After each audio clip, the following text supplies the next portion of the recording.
Hola, buenas tardes.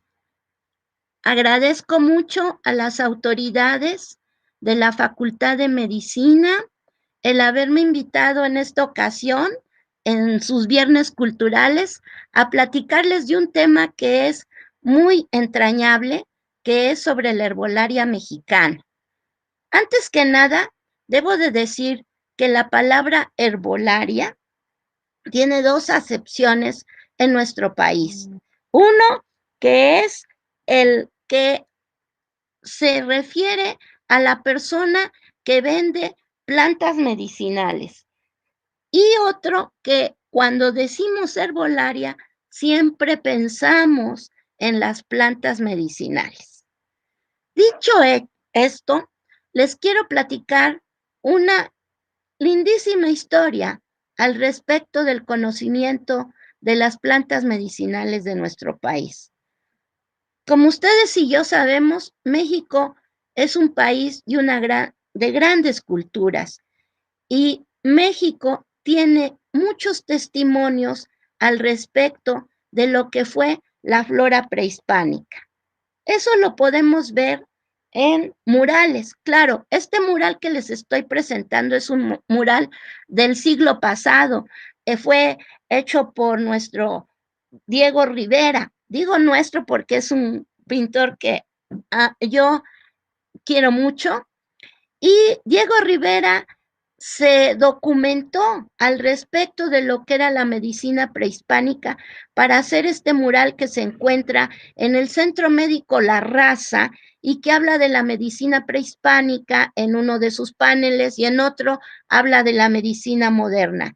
Y aquí, como ustedes verán, nos habla de ciertas prácticas terapéuticas como es esta, de ciertas plantas que está utilizando el curandero para diversos padecimientos, en este caso para cuestiones oftalmológicas o para entablillar, plantas que se usaban para entablillar, o para prácticas terapéuticas prehispánicas que ahora, en este siglo XXI, han tenido mucho auge al respecto, que es, por ejemplo, los baños de temazcal, que ustedes ven acá. Bien, pero también nosotros tenemos el mural de Tepantitla y en Teotihuacán, en donde encontramos un gran, dijéramos que, eh, acervo en el aspecto de padecimientos y de plantas.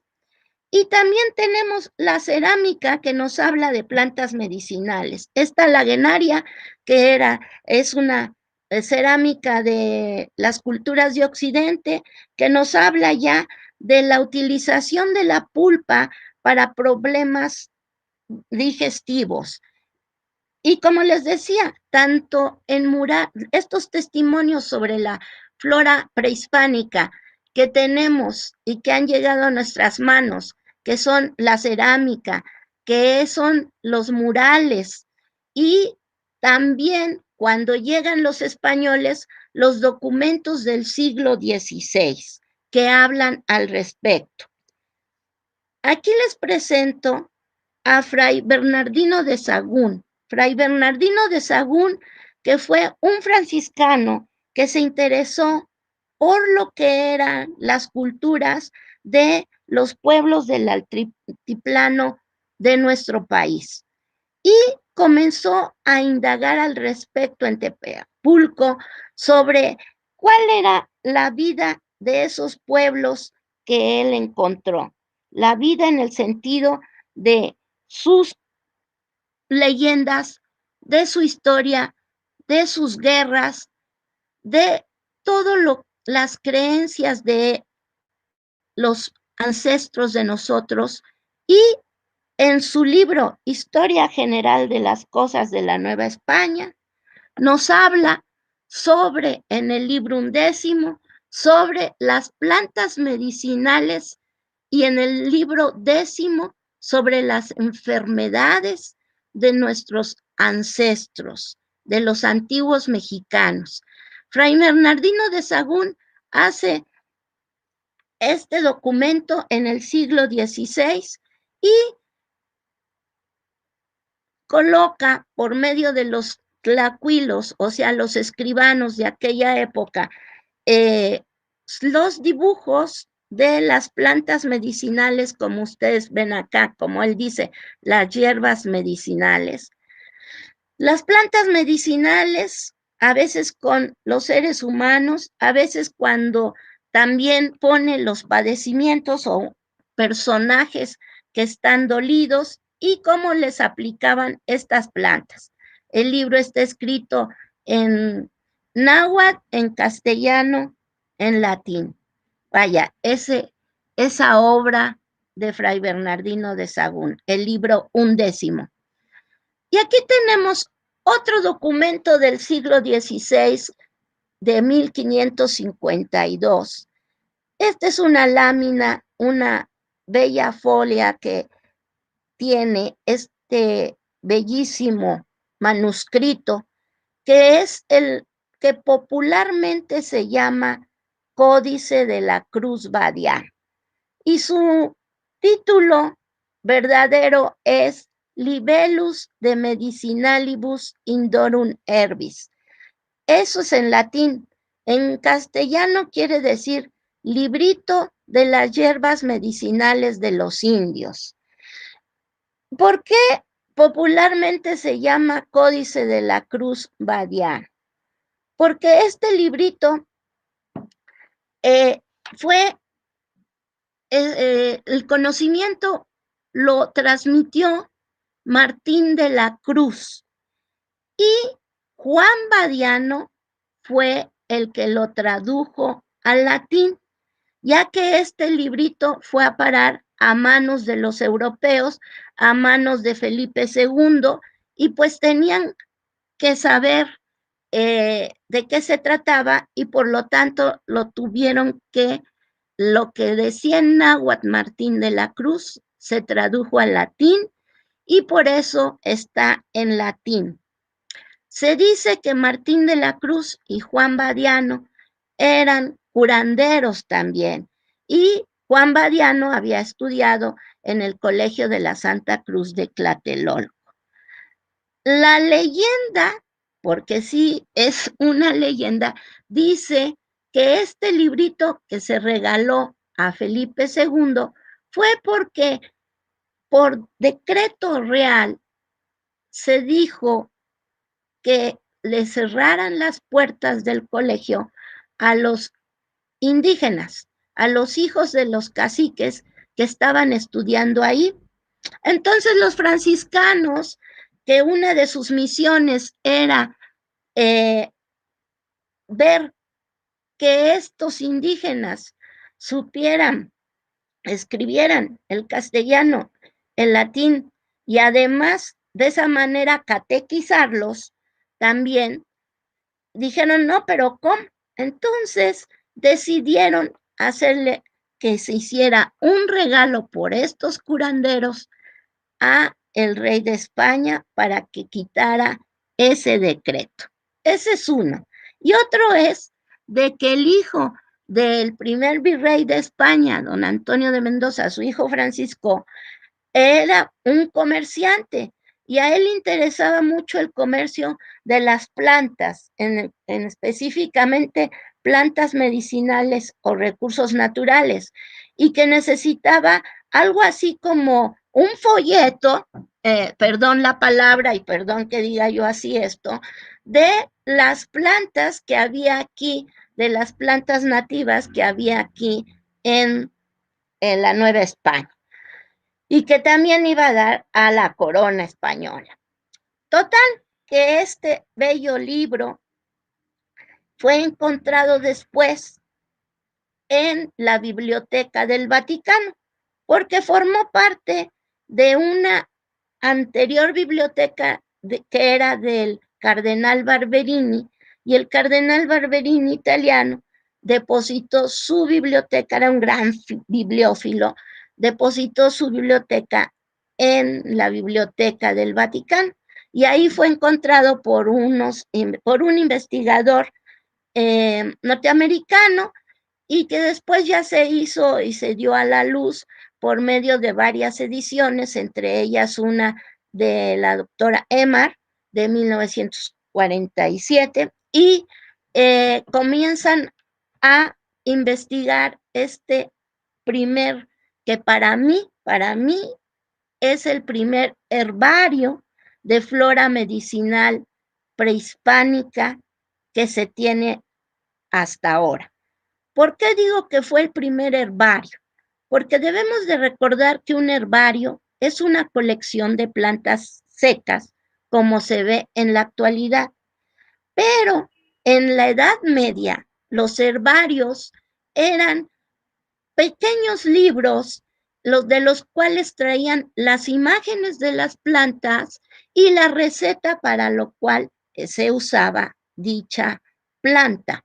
Entonces, por esa razón, yo digo que es el primer herbario de flora medicinal prehispánica de México. Aquí vemos esta imagen que tiene el dibujo de la planta y aparte los nombres en náhuatl de cada una de ellas. Y como en los libros herbales de la Edad Media, observamos aquí la imagen de la planta, su nombre en náhuatl y para qué era usada en latín. Esto, fíjense que esta planta, que ahorita la vamos a ver, seguramente la conocen, al Texmil, y que desde el siglo XVI se usaba para problemas de los ojos. Es la famosa y popularmente llamada siempre viva. La siempre viva se utiliza desde épocas pasadas para problemas oftalmológicos y se dice que popularmente hablando para las nubes y las cataratas. Y aquí encontramos un paciente al cual le están aplicando la siempre viva, que es la savia de las hojas. Esta planta es un sedum de la familia de las crasuláceas, hablando botánicamente. Las crasuláceas son unas plantas que tienen generalmente las hojas muy gorditas y entonces esas hojas se presionan y la savia de las hojas es la que se aplica en los ojos. Debo decirles que queda un ardor terrible y además se nubla la vista, es decir, se ve oscuro y la gente se asusta y dice, ya me quedé ciega. Por esa razón, el doctor Rubén Marroquín de la FE Zaragoza, de la Universidad Nacional Autónoma de México, él está haciendo unos experimentos con la siempre viva para probar esto de que es utilizada para las cataratas. Está haciendo en una cepa de ratoncitos que son muy fáciles para provocarles las cataratas. Vaya, están hechos para eso estos ratones de laboratorio y él está probando esto. O sea, está convalidando experimentalmente un uso que desde épocas prehispánicas se tenía sobre esta planta. Bien, aquí les presento a Felipe II. Felipe II, al cual se le regaló este librito que les acabo de comentar, pero que sin embargo, él tenía la ilusión de saber más sobre sus colonias y envía a su médico de cabecera, don Francisco Hernández, médico naturalista, a la Nueva España en este siglo XVI. Y en ese siglo XVI, en 1570, llega Francisco Hernández y comienza a recolectar plantas y comienza a ver que la flora mexicana era muy vasta, que era muy importante dentro de los mexicanos, que se utilizaba para comer, para tener salud, que para hacer sus canastos, para muchos usos. Y entonces hace una obra, Francisco Hernández, que se llamó Historia Natural de la Nueva España. no se asusten, sí la pueden ahorita ustedes conseguir de una manera muy fácil y pueden deleitarse con lo escrito por Francisco Hernández y saber sobre esa flora. Hablan de más de 3,000 plantas, no todas medicinales, sino solamente plantas que le llamaban la atención a Francisco Hernández. Claro, la mayoría son medicinales, pero no todas. Además, en esa historia natural, Francisco Hernández también nos habla de los animales que había aquí y de las arcillas también. Hablándonos de todo esto, encontramos que Francisco Hernández se establece en la Nueva España entre 1570 y 1577, que es cuando realiza esta monumental obra. Ustedes ahora, esta obra la pueden conseguir por medio de la red. La publicó nuestra Universidad Nacional Autónoma de México y es gratuita. Ya puede uno consultarla y deleitarse, es lo que les puedo decir, con toda esa información magnífica y que demanda mucha investigación científica también.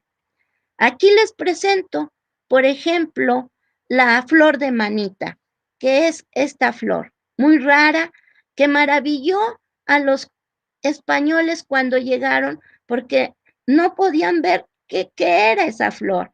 Aquí en México le llamaban y le siguen llamando Mapaxóchil, que quiere decir Xochitl flor Mapac mano, flor de mano. Y encontraron un árbol de estos, porque pertenece a un árbol de más de 20 metros de altura, en Toluca, y los españoles le llamaron el árbol de las manitas de Toluca. Aquí nosotros le llamamos Mapaxóchil o árbol de las manitas también. Les presento cómo es la flor.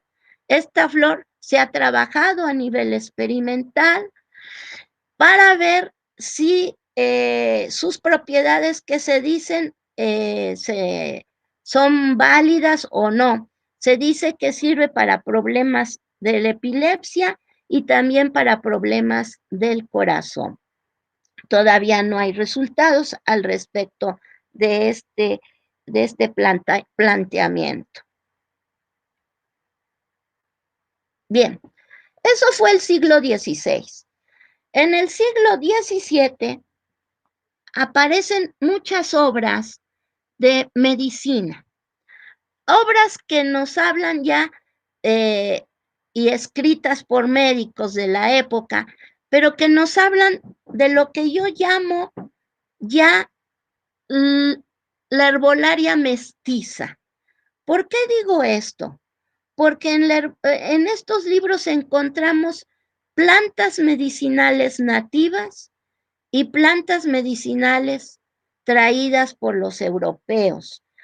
Plantas medicinales, por ejemplo, como el ciguapatli, una planta nativa, Montanoa tomentosa, que sirve para facilitar el parto, y plantas como la manzanilla, que es una planta mediterránea, que ya la hemos naturalizado en México, pero que sigue siendo de origen mediterráneo.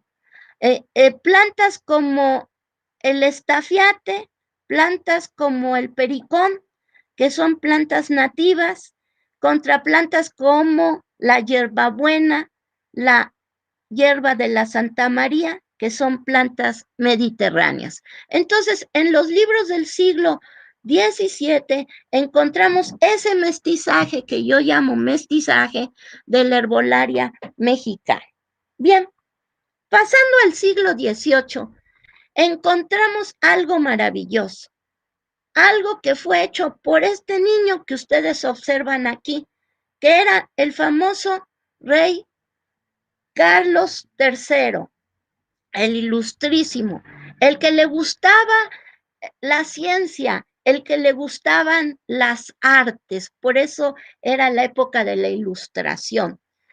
Y él, al igual que Felipe II, quería ver cuáles eran los recursos naturales de sus colonias. Entonces manda grandes expediciones al nuevo reino de Granada, a las Filipinas y por ende a la Nueva España.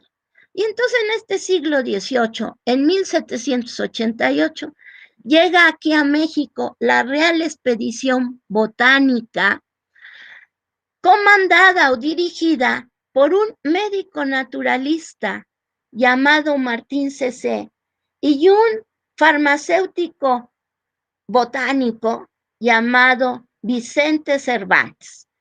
Llegan a México y comienzan a ver que pues no hay muchos recursos como para hacer expediciones. Entonces ven al virrey en turno y le dicen, oiga, pues nos mandó Carlos III a ver aquí cuáles eran los recursos naturales que había en esta colonia, pero necesitamos algo de dinero. Y el virrey en turno dijo, no, yo no sé nada de esto, así es que a ver cómo le hacen. Entonces dice la leyenda, y es verdad, que estos expedicionarios lo primero que hacen es dictar la cátedra de botánica. Imagínense, la primera vez que se dicta la cátedra de botánica a los médicos, a los jóvenes estudiantes de medicina, de esta facultad de medicina, a esos jóvenes estudiantes de la Real Escuela de Medicina, de la Real Facultad de Medicina, se dictó la primera cátedra de botánica. Y como siempre digo en mis pláticas, permítanme la anécdota de cómo se inaugura la cátedra de botánica. Fíjense que era de noche, eran las 8 de la noche, y donde actualmente encontramos en la Ciudad de México el asta bandera, ahí en la Plaza de la Constitución, en ese lugar se inaugura. Ustedes me van a decir, ay, Abigail, ¿cómo que ahí se inaugura la cátedra de botánica? Pues sí, ahí se inaugura la cátedra de botánica. Imagínense, 8 de la noche, llega el virrey en turno con todo su séquito y la banda de música, y ya lo estaban esperando los expedicionarios, Martín Cecé y Vicente Cervantes. Y le inauguran de la siguiente manera. Se colocaron 2 castillos de fuegos pirotécnicos que representaban un papayo hembra y un papayo macho. Y las flores, y cuando se encienden, el polen de las florecitas del papayo macho pasa a las florecitas del papayo hembra. Y de esa manera se inaugura la cátedra de botánica que se dicta en la que actualmente es la Facultad de Medicina. ¿Y por qué fue así? Porque en esa época del siglo XVIII, otro médico naturalista sueco llamado Carlos Linneo dice que para clasificar las plantas hay que ver si son machos, si son hembras o si son hermafroditas. Y de esa manera se inaugura la cátedra de botánica en el siglo XVIII. Aquí ustedes pueden observar estas láminas maravillosas de plantas medicinales que fueron hechos para la flora mexicana. Esta obra de la flora mexicana fue realizada por Martín Cecé y un joven médico, estudiante de la Real y Pontificia Universidad de México, llamado José Mariano Mociño, joven mestizo de Temascaltepec, Estado de México, que deslumbró a los expedicionarios en esa cátedra de botánica porque se le facilitaba mucho clasificar las plantas y luego describirlas en latín, a tal grado que los expedicionarios lo invitaron a participar de esa gran expedición. Y pues ni tardo ni perezoso este joven, que era muy inteligente, José Mariano Mociño, dijo, claro que sí, yo me uno a las exploraciones que ustedes hagan. Pero da la casualidad que en ese momento, finales del siglo XVIII, Carlos III quiso ver hasta dónde llegaban las fronteras de sus colonias, y en este caso de la Nueva España. Y entonces les dice a los expedicionarios, les manda una cartita y les dice, quiero que vean esto geográficamente. No, pues los expedicionarios dijeron, no, no, no, no, no, esto está muy difícil para nosotros porque tenemos que ir a ver la frontera norte, la frontera sur de la Nueva España, y ya somos mayores y no sea que a nosotros nos vaya a morder una víbora o a algún piquete de algún animalito o a pasarnos algo. Entonces le dicen a José Mariano Mociño, oye, ¿tú quieres ir a ver hasta dónde está la frontera de la Nueva España? No, pues este chico temerario, joven, dijo, claro que sí, yo voy. Y entonces ahora sí que se lanza a la experiencia maravillosa de recorrer la Nueva España. Pero, pues en esa época del siglo XVIII no había videocámaras, no había cámaras fotográficas, no había nada de esto. Entonces decide José Mariano Mociño ir a invitar a los grandes maestros que estaban en la Academia de San Carlos, la actual Facultad de Artes y Diseño, la FAD de nuestra universidad. Pues va a tocar puertas a la Academia de San Carlos y les platica a los grandes maestros, pintores y escultores de ahí que lo acompañen para ir ilustrando la flora, la fauna, todo lo que iban a ver por esos mares y por esos lugares. No, pues también ahí los maestros dijeron, no, no, no, nosotros no, ya estamos mayores, no podemos. Pero ahí estaban dos jóvenes de 15 años, ilustradores, no, más bien pintores, comenzaban a ser pintores, estaban en la escuela ahí, en la facultad ahora de artes, y oyeron eso y se fueron a ver a José Mariano Mociño y le dijeron, nosotros te acompañamos. Y estos jóvenes eran Vicente de la Cerda y Anastasio Echeverría, que fueron acompañando a José Mariano Mociño e ilustrando todo lo que se veía de la naturaleza. Y aquí vean estas bellas imágenes. Este es el famoso chote o Parmentiera aculeata. Es un arbolito cuyos frutos se utilizan para hacer ricas mermeladas. La flor se utiliza para problemas de oído y actualmente se está trabajando la raíz de este árbol para ver si baja los niveles de azúcar de los diabéticos. El doctor Francisco Alarcón es quien lo está haciendo. Y aquí se las presento. Es el famoso cuajilote o chote, según la región en donde se encuentre que es zonas tropicales principalmente. Pero déjenme regresar a la ilustración. ¿Por qué? Porque ustedes me dirán, Abigail, pero estas bellas ilustraciones, ¿dónde las podemos ver? Pues ya se pueden encontrar gracias a nuestra universidad y gracias a la editorial Siglo XXI. Fíjense que para conmemorar los 200 años de la independencia, los 100 años de la revolución y los tantos de la Universidad Nacional Autónoma de México, para conmemorar todo esto, se decidió que se editara una magnífica obra llamada Flora Mexicana de Martín Cecé y José Mariano Mocín.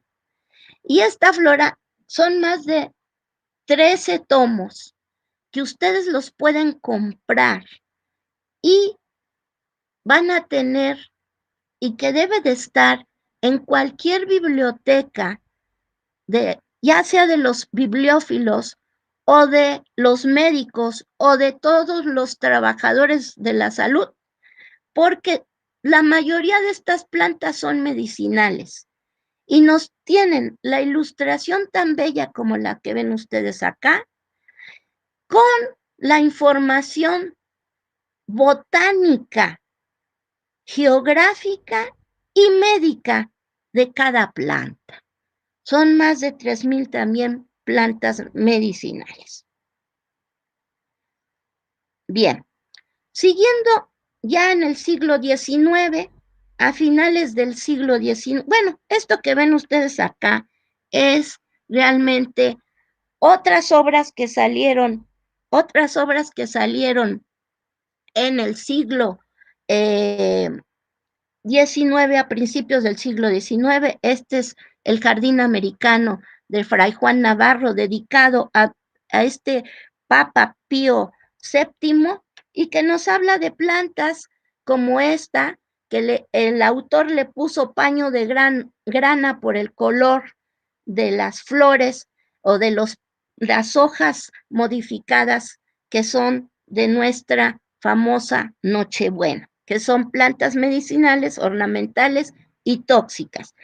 Obras como esta también salieron unas en Oaxaca, son también unos pequeños libros muy hermosos. Esto se hizo en Querétaro. Pero bien, ya en el siglo XIX, a finales del siglo XIX, se inaugura el Instituto Médico Nacional por don Porfirio Díaz.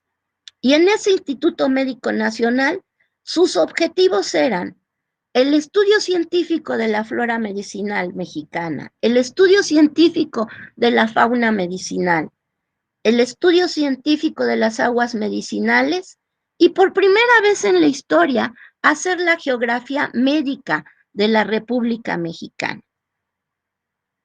Uno dice, pero qué envergadura, qué bárbaros, qué maravilloso hacer todo esto. Y todos estos personajes que ven ustedes acá pertenecieron a ese Instituto Médico Nacional, cuyos nombres ahora los podemos ver en la colonia de los doctores, ahí por donde está el Centro Médico Siglo XXI, el Hospital Infantil, el Hospital General de México.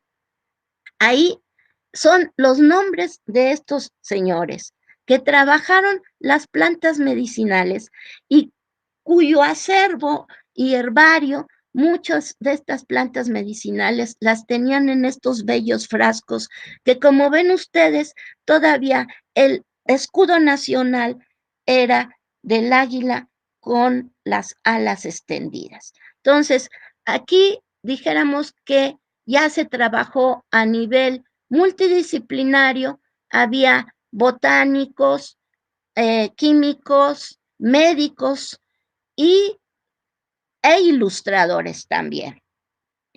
Pasamos al siglo XX y en el siglo XX, después de la revolución, que todo el mundo quería más bien resguardarse para no perder la vida, el Instituto Médico Nacional pasa a ser otro tipo de institución y finalmente las plantas medicinales pues ya no van teniendo esa relevancia que se tenía.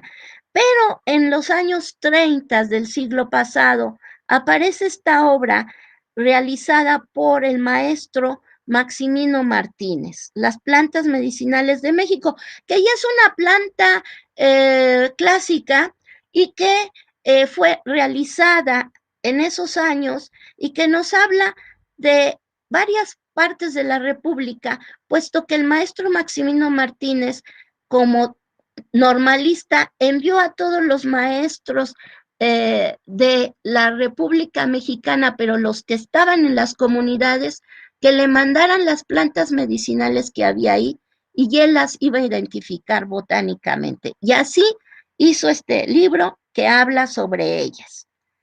Pero ya en el siglo XX, más o menos a finales del siglo XX, en los años 70, viendo que México es un país de una gran diversidad biológica, tenemos desiertos, selvas y de una gran, de grandes culturas, somos pueblos originarios, más de 63 pueblos originarios, y cada uno con su propia manera de ver la salud y la enfermedad, se comienza, se inaugura un instituto que se llamó Instituto Mexicano para el Estudio de las Plantas Medicinales, dirigido por el doctor Javier Lozoya, y por primera vez en la historia se edita una revista que se llamó Medicina Tradicional, que es esta que ven ustedes acá. Pero también se habló de los curanderos que hay en México por medio de unas encuestas y de los padecimientos que estos curanderos también atienden. Para ello se vio mucho al respecto de la etnobotánica. Es una rama que comienza a salir en esa época, que es la etnobotánica médica, que teníamos que ir a las comunidades, platicar con los especialistas de la medicina tradicional popular, díganse curanderos, curanderas, yerberos, yerberas, maracames y loles, las propias amas de casa, recolectar con ellos las plantas medicinales para no tener problemas de equivocarnos.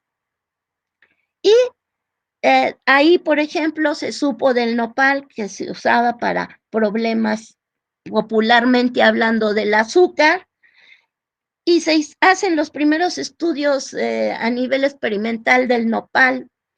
Se colectaban y se siguen colectando las plantas medicinales con la información de campo, se identifican a nivel de laboratorio, se hacen los avales de herbario, como ven ustedes acá, y se forma el primer herbario de flora medicinal del país, que después fue incorporado al Instituto Mexicano del Seguro Social y que sigue trabajando en lo que ahora es el Centro Médico Nacional Siglo XXI de Avenida Cuauhtémoc y Baja California. En este herbario ahorita se tienen más de 4,000 especies de planta medicinal del país. Y esto sirvió para tener la conexión con los compañeros del área experimental y que trabajaran a nivel fitoquímico, farmacológico, extractos de las plantas, los extractos acuosos, probarlos en animales crónicos o animales íntegros, o a nivel microbiológico con diferentes cepas de bacterias. Hacer la convalidación experimental de los usos populares de las plantas. Pero a mí me surgía una especie de deuda con las comunidades y con los sabios que saben de plantas medicinales, que son los que atienden la salud en las comunidades, como los curanderos, curanderas.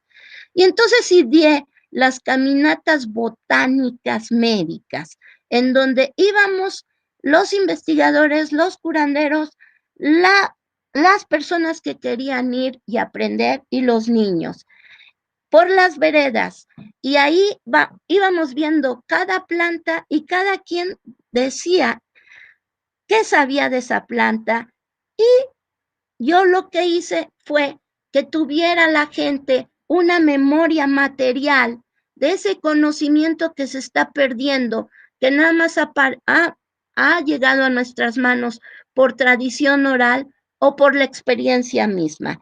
Y entonces ideé los mini herbarios, que son los cuadernos, cualquier cuadernito, en donde se pone una muestra de la planta y se escribe en esas caminatas lo que se va diciendo de esa planta, sobre cómo se usa, qué parte de la planta se utiliza, su nombre popular, el investigador da el nombre científico de la planta, y así tener las personas y las comunidades su memoria material de su flora medicinal, poderla ver en su casa, poderla ver en la escuela y que los chicos vean que esas plantas que están pisando son plantas muy importantes que se utilizan para algunos padecimientos. Bien, pero luego fue al revés. En Cuetzalan, Puebla, los curanderos y curanderas de allá nos pidieron que por favor, aquí les presento en esta imagen a las parteras y a algunos hueseros, que por favor les identificáramos sus plantas a nivel científico, porque querían vender sus pomadas.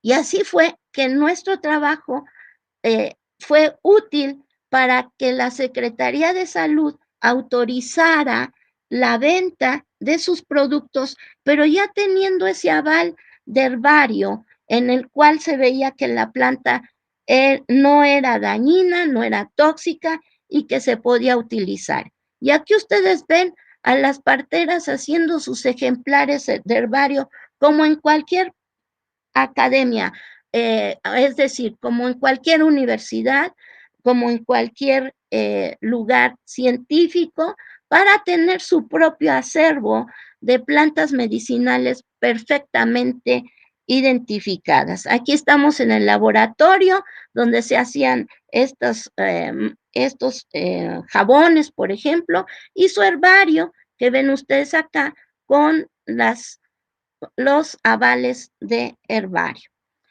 En la actualidad, ya en ese siglo XX y ahora en el siglo XXI, tenemos una biblioteca de la medicina tradicional mexicana, que fue realizada por mucha gente, pero fue dirigida por Carlos Sola y por Arturo Argueta.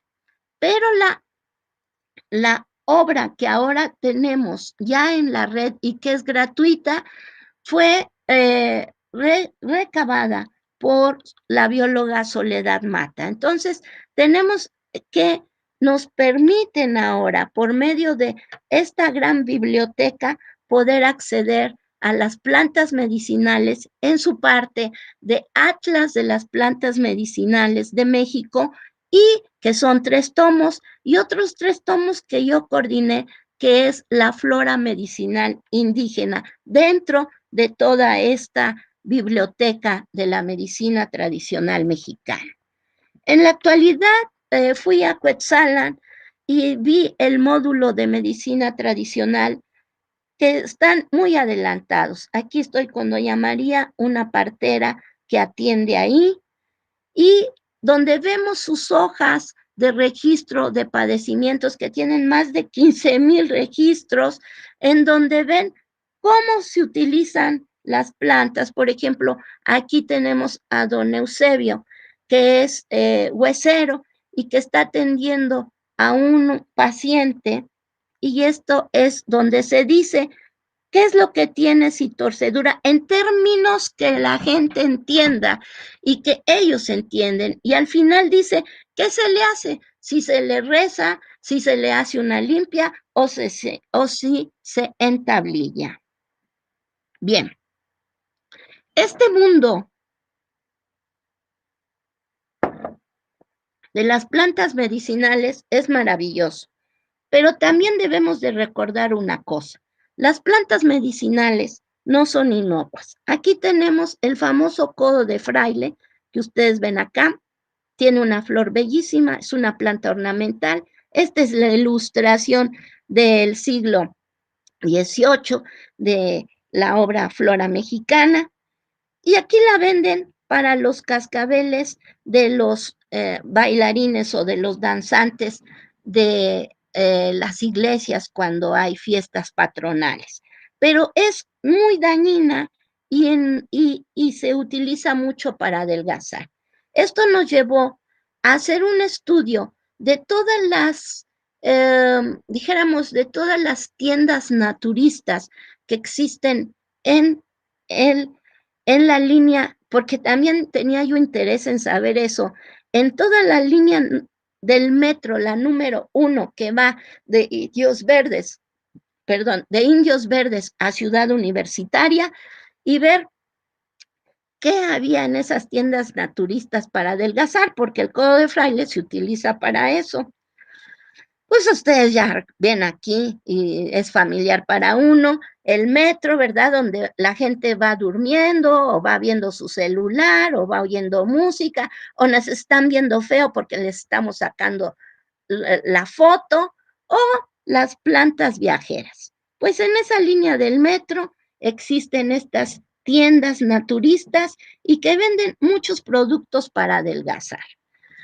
Entonces, con unas jóvenes que vinieron a hacer una estancia,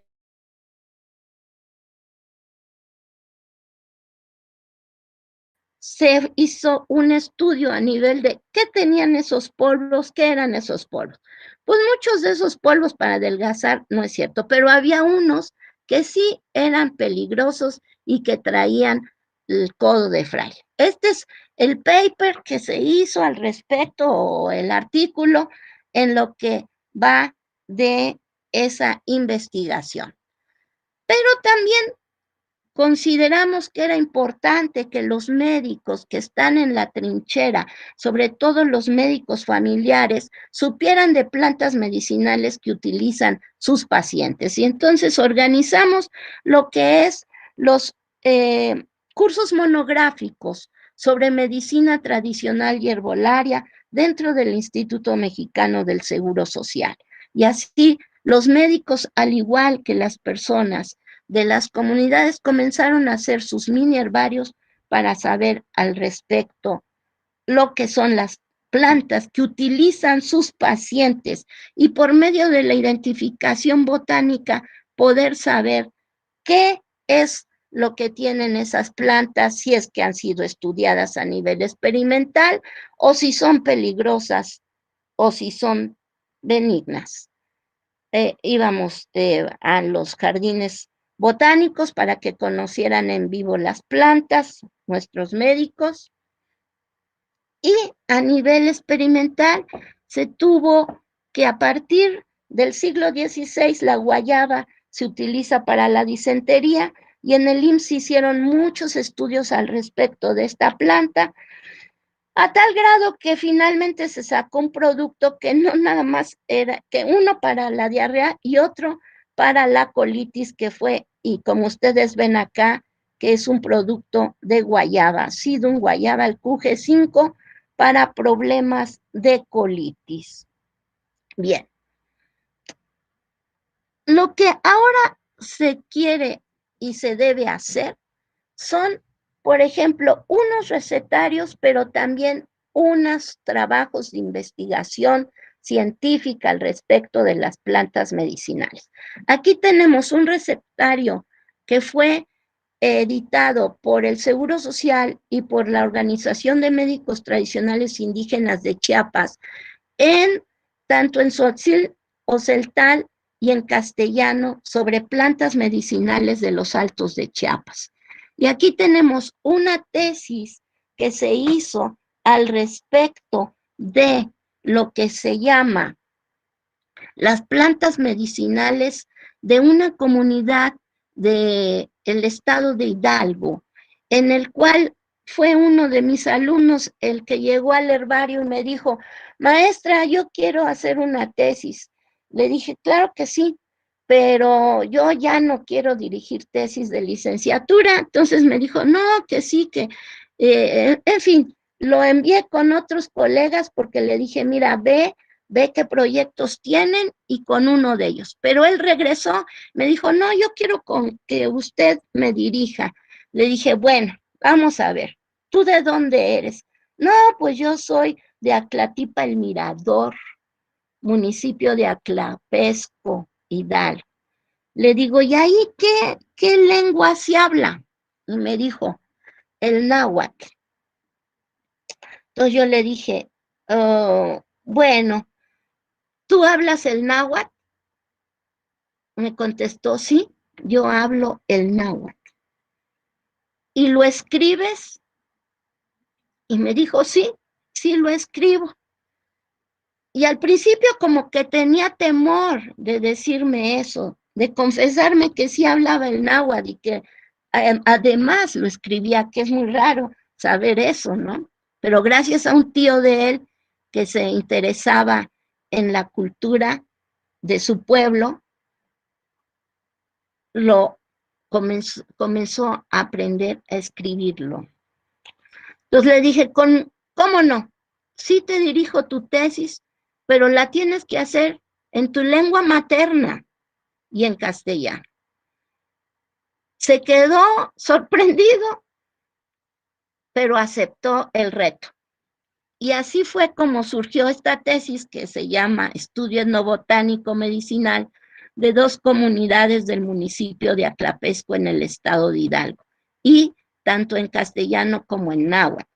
Y este joven es Victoriano Hernández Martínez, que Victoriano Hernández es el primero que hace una tesis de plantas medicinales en nuestra Universidad Nacional Autónoma de México, en náhuatl y en castellano.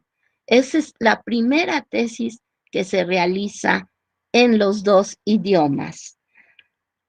Y actualmente, y bueno, y después Victoriano hizo su tesis de maestría también en las dos lenguas, y luego su tesis doctoral yo lo envié a la Universidad de Barcelona con un colega para que hiciera el doctorado.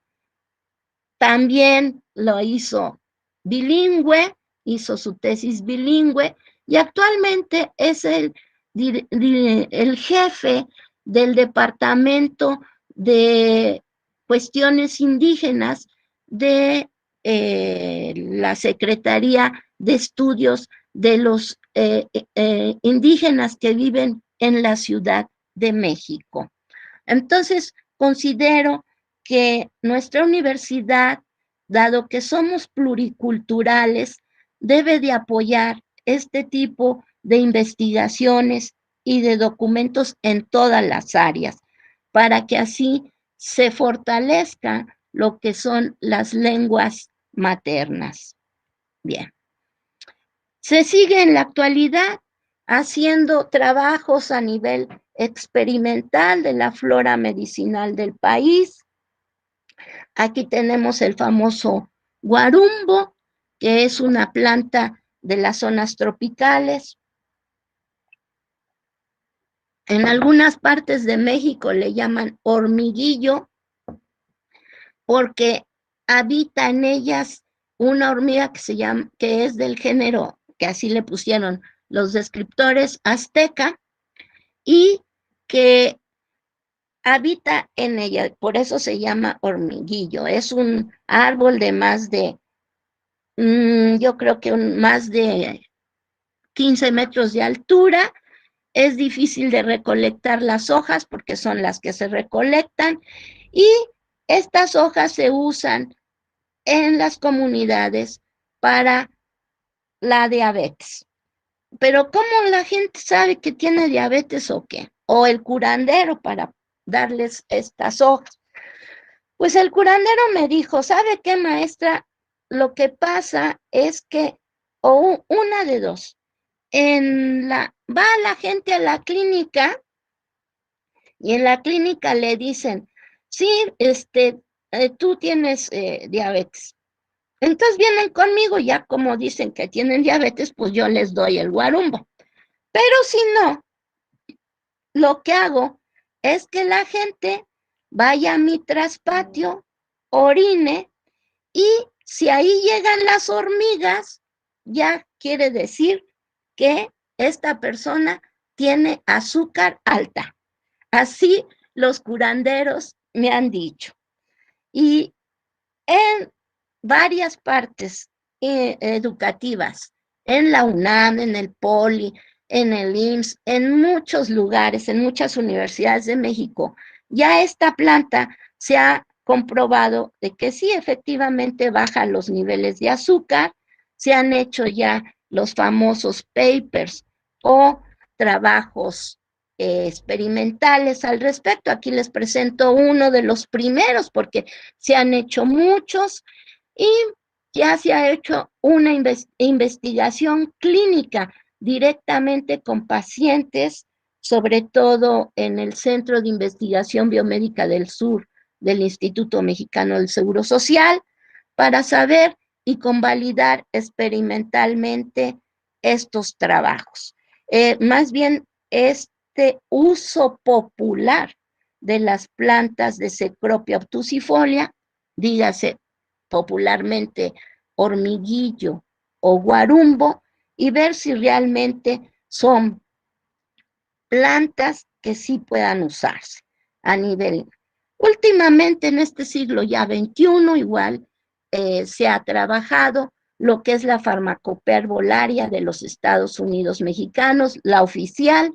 Se ha vuelto a las plantas en este sentido y ver de qué manera estas plantas que se venden, sobre todo, no son dañinas, no son tóxicas y se pueden vender y usar.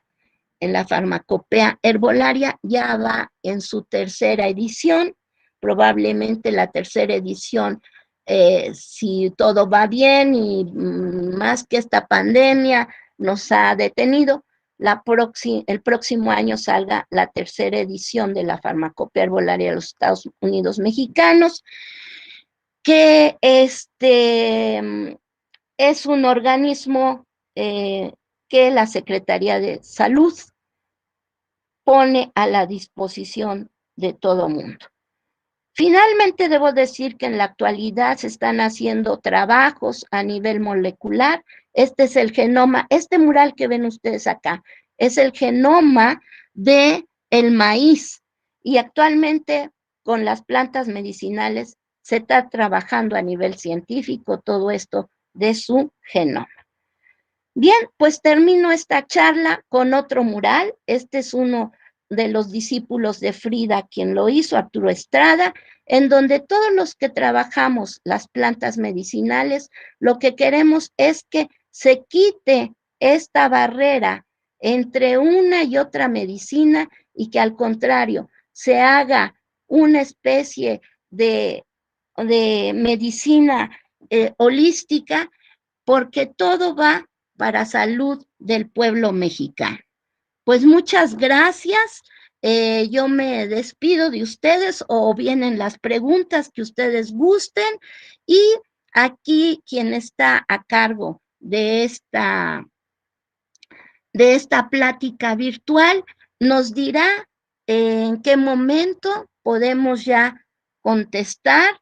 Faltan 2 minutos para terminar, para empezar las preguntas, y yo debo decirles que el mundo de las plantas medicinales es maravilloso, que necesita mucha investigación de todo tipo, tanto de las áreas sociales como de las áreas experimentales, y que eso vendrá a ser dijéramos, algo que necesitamos en este momento en lo referente a todo lo que es la salud.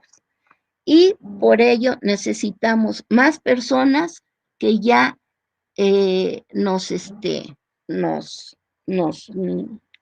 pongan a estudiar. Bien, con esto concluyo y vienen las preguntas si es que hay. Muchas gracias.